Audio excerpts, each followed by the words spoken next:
बच्चों नमस्कार। कैसे हो आप? आशा करते हैं कि आप कुशल पूर्वक होंगे और ईश्वर से मैं प्रार्थना करता हूं कि आप और आपका परिवार हमेशा सुखी रहे, समृद्ध रहे और स्वस्थ रहे।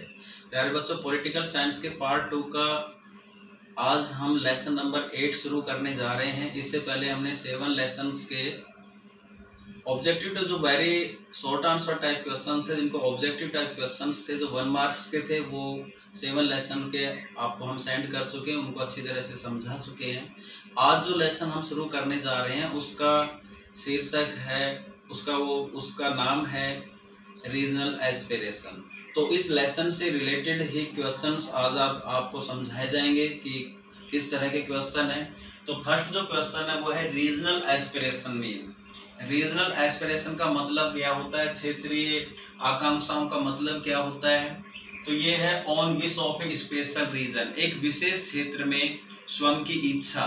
हमारे देश के अंदर हर क्षेत्र, हर रीजन अपना आर्थिक, सामाजिक, राजनीतिक मतलब ओवरऑल डेवलपमेंट करना चाहता है। अब अपने क्षेत्र की कुछ रीजनल एस्पिरेशन, आकांक्षाएं हैं, उन चीज़ों को, उन इच्छाओं को वो अपनी पूरी करना चाहते हैं। इस कारण से वो रीजनल एस्पिरेशन उत्पन्न होती है हमारे देश के लोगों के अंदर कि उसका क्षेत्र हमें सबसे आगे रहे, सारी सुविधाएं उस क्षेत्र में रहे, उनका पॉलिटिकल, इकोनॉमिक, सोशल हर तरह का उनका विकास होना चाहिए। तो हर क्षेत्र की रीजनल एस्पिरेशन होती है। तो आप ध्यान दीजिए, on wish of a special region, अब कि किसी विशेष क्षेत्र में स्वयं की जो इच्छा होती है वो रीजनल एस्पिरेशन कहलाती है। तो एक विशेष क्षेत्र होना चाहिए। जैसे जम्मू कश्मीर के लोगों की रीजनल एस्पिरेशन है, वो अपने जो वो क्षेत्र है उसको स्वतंत्र रखना चाहते थे, तो वो एक रीजनल एस्पिरेशन है, on wish of a special region. Next question है, what is the reason for the upcoming region aspiration in India. अब आपको इसमें ध्यान देना है, what is the reason for upcoming regional aspiration. Bharat के अंदर जो रीजनल एस्पिरेशन है वो किन कारणों से आ रही है, क्या ऐसा रीजन है कि हर क्षेत्र की अपनी रीजनल एस्पिरेशन हो रही है, हर क्षेत्र अपने आप को अलग समझता है, अलग सोच हो जाती है। तो उसका रीजन क्या है, क्यों क्षेत्रीय आकांक्षाएं पैदा होती है, उसका रीजन कौन कौन से हैं। तो सबसे पहला जो रीजन है वो इकोनॉमिक इम्बैलेंस है, आर्थिक असंतुलन। जब देश के अंदर एक क्षेत्र ज्यादा डेवलप हो जाता है, दूसरा क्षेत्र उसके मुकाबले कमजोर हो जाता है, उसका डेवलपमेंट नहीं होता है, तो आर्थिक असंतुलन पैदा हो जाता है। और इस आर्थिक असंतुलन के कारण ही रीजनल एस्पिरेशन जन्म लेती है। हर व्यक्ति उस क्षेत्र के अंदर ये चाहता है कि उनका भी डेवलपमेंट हो, जिस तरह से दूसरा क्षेत्र डेवलप कर रहा है उस तरह से उनका भी क्षेत्र डेवलप होना चाहिए। तो इस तरह से जो आर्थिक असंतुलन होता है उसके कारण भी इकोनॉमिक इम्बैलेंसेस पैदा हो जाते हैं। इसी तरह से लैंग्वेज डाइवर्सिटी, जो भाषाई विविधता होती है, उनके कारण भी रीजनल एस्पिरेशन होती है। Political aspiration to be fulfil, राजनीतिक जो क्षेत्रीय जो राजनीतिक महत्वाकांक्षा है वो लोग अपनी पूरी करना चाहते हैं। Political aspiration to be fulfil, जब राजनीतिक महत्वाकांक्षा को पूरा करते हैं तो उससे भी रीजनल एस्पिरेशन हो जाती है। हर लोगों की अपनी राजनीतिक महत्वाकांक्षा होती है, उनको पूरा करने के लिए रीजनल एस्पिरेशन जन्म लेती है। नेक्स्ट क्वेश्चन है द रीजन फॉर नक्सलिज्म, मतलब नक्सलवाद, टेररिज्म, आतंकवाद एंड वारिंग और युद्ध, ये किन कारणों से पैदा होते हैं। नक्सलवाद क्यों पैदा हुआ, आतंकवाद क्यों पैदा होता है, युद्ध किसी एक क्षेत्र के लोग दूसरे क्षेत्र के लोगों से क्यों लड़ते हैं, उसका रीजन है केवल रीजनल एस्पिरेशन, क्षेत्रीय आकांक्षाओं के कारण ये सब कुछ होता है। तो ये जो नक्सलवाद है, टेररिज्म, आतंकवाद है, और जो वारिंग का जो मेन कारण है वो क्या है, रीजनल एस्पिरेशन है। क्षेत्रीय आकांक्षाओं के कारण ही नक्सलवाद पनपता है, आतंकवाद पनपता है और युद्ध जैसी स्थिति पैदा हो जाती है। नेक्स्ट क्वेश्चन है, लीडर ऑफ द्रविड़ मूवमेंट हुआ, जो द्रविड़ मूवमेंट चलाया गया था साउथ के अंदर, उसका लीडर कौन था द्रविड़ मूवमेंट का। तो वो थे ईवी रामास्वामी नायकर, जिसको हम पेरियार के नाम से जानते हैं।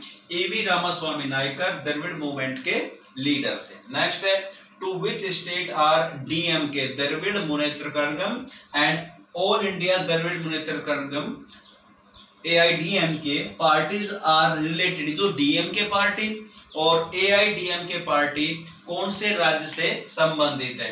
तो वो राज्य है Tamil Nadu. Who was the founder of DMK? DMK के संस्थापक कौन है? तो डीएमके के जो संस्थापक है सी अन्नादुरई। डीएमके द्रविड़ मुनेत्र जो कड़गम है उसके संस्थापक है C Annadurai. Next question, when was Dravida Munnetra Kazhagam set up? DMK कब स्थापित हुआ? वो 1949 के अंदर। 1949 के अंदर डीएमके स्थापित हुआ। Next one, on the basis of language, भाषा के आधार पर when was Punjab recognised? Punjab का गठन कब हुआ? भाषा के आधार पर पंजाब राज्य कब बना? वो बना 1966 में। नेक्स्ट क्वेश्चन है, in 1984 in which state Blue Star mission? आपको ये बताना है कि 1984 में कौन से राज्य में ब्लू स्टार मिशन चलाया गया? Blue star, operation blue star 1984 के अंदर कौन से राज्य में चलाया गया? ये भी रीजनल एस्पिरेशन का ही एक रीजन था।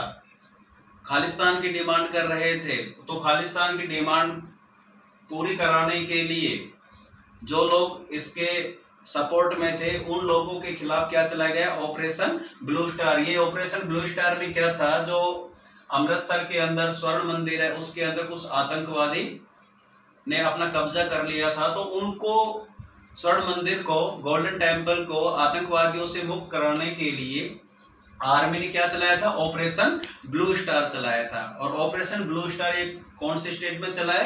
पंजाब में चलाया था। नेक्स्ट क्वेश्चन है, among which two ministers Punjab agreement was done? कौन से दो मिनिस्टर है जिनके बीच में पंजाब समझौता हुआ, पंजाब एग्रीमेंट डन हुआ? वो कौन कौन से दो मिनिस्टर्स थे? दो मंत्रियों के नाम हैं, एक तो थे राजीव गांधी और दूसरा हरचंद सिंह लोंगेवाल। ध्यान दीजिए, ये पंजाब समझौता इन दोनों के बीच में हुआ था, Rajiv Gandhi and Harchand Singh Longowal. Next question है, to which state is the regional party of Shiromani Akali Dal? अब आपको उस राज्य के बारे में बताना है जिसके अंदर कौन सी पार्टी? श्रोमणी अकाली दल। जिस राज्य की रीजनल पार्टी है, नेशनल पार्टी तो यह है ही नहीं। श्रोमणी जो अकाली दल है वो कौन से राज्य के अंदर क्षेत्रीय पार्टी है? तो वो है पंजाब के अंदर। Next, who was the founder of Mizo national front? Mizo national front के संस्थापक कौन है? मिजो नेशनल फ्रंट के संस्थापक है लालडेंगा। कौन है? Laldenga. Mizo national front party है, उसके संस्थापक लालडेंगा। नेक्स्ट है, when was Sikkim included in India? Bharat के अंदर सिक्किम को इंक्लूड कब किया गया? ये था 1975 में। 1975 के अंदर सिक्किम को भारत ये संघ में शामिल कर लिया गया। नेक्स्ट है, among which state was water division river Ravi and Beas settle? अब आपको ये बताना है वह कौन से दो स्टेट है जिनके बीच में रावी और ब्यास को लेकर अक्सर वाटर डिस्प्यूट्स होते रहते हैं। तो डिवीजन ऑफ रिवर्स, तो वो आप ध्यान दीजिए, among which state was water division of reverse Ravi and Beas settle? तो वो दो स्टेट है, पंजाब एंड हरियाणा, रावी और Beas. Next, when was Anandpur Sahib proposal pass? Anandpur Sahib जो प्रपोजल है उसको कब पास किया गया? वो किया 1973 के अंदर। तो ये आनंदपुर साहिब जो प्रपोजल, आपको पता ननकाना पंजाब के अंदर ये स्थान है। आनंदपुर साहिब कहां पर है? ननकाना पंजाब के अंदर वो चला गया है। तो आनंदपुर साहिब प्रपोजल पास कब किया गया? 1973 में। नेक्स्ट है, to which state is Assam Gana Parishad party related? To which state, कौन से स्टेट से असम गण परिषद पार्टी संबंधित है? तो वो असम गण परिषद कौन से राज्य से रिलेटेड है? वो है आसाम से। नेक्स्ट क्वेश्चन है, which political and social region are included in Jammu and Kashmir? आपको ये बताना है कि जम्मू एंड कश्मीर, जो हम एक वर्ड इसको बोलते हैं जम्मू एंड कश्मीर, किसको कहते हैं? जम्मू एंड कश्मीर के अंदर कौन सा राजनीतिक और सामाजिक क्षेत्र है जिसको जम्मू एंड कश्मीर के अंदर हम इंक्लूड करते हैं? कौन सा जो क्षेत्र है जिसको जम्मू एंड कश्मीर बोला जाता है? तो देखिए, आपको पता है कि जम्मू अलग है, कश्मीर अलग है, लद्दाख अलग है। तो जम्मू कश्मीर का पूरा जो क्षेत्र है वो, उसमें कौन कौन से पॉलिटिकल एंड सोशल रीजन शामिल हो जाते हैं? तो उसमें है जम्मू एंड कश्मीर में, एक तो जम्मू क्षेत्र आता है, दूसरा कश्मीर आता है और तीसरा लद्दाख आता है। जम्मू कश्मीर और लद्दाख, ये जम्मू एंड कश्मीर के अंदर पॉलिटिकल एंड सोशल रीजन है, जिसके अंदर जम्मू एंड कश्मीर में हम इनको इंक्लूड करते हैं। तो ये जो क्वेश्चन है वो आपके रीजनल एस्पिरेशन के, इन रीजनल एस्पिरेशन के ऑब्जेक्टिव टाइप क्वेश्चंस को आपने अपनी फेयर नोटबुक में करना है। इन सबको अच्छी तरह से लर्न करेंगे और इनको अपनी फेयर नोटबुक में कर मेरे पास वापस अवश्य सेंड करेंगे। Thank you.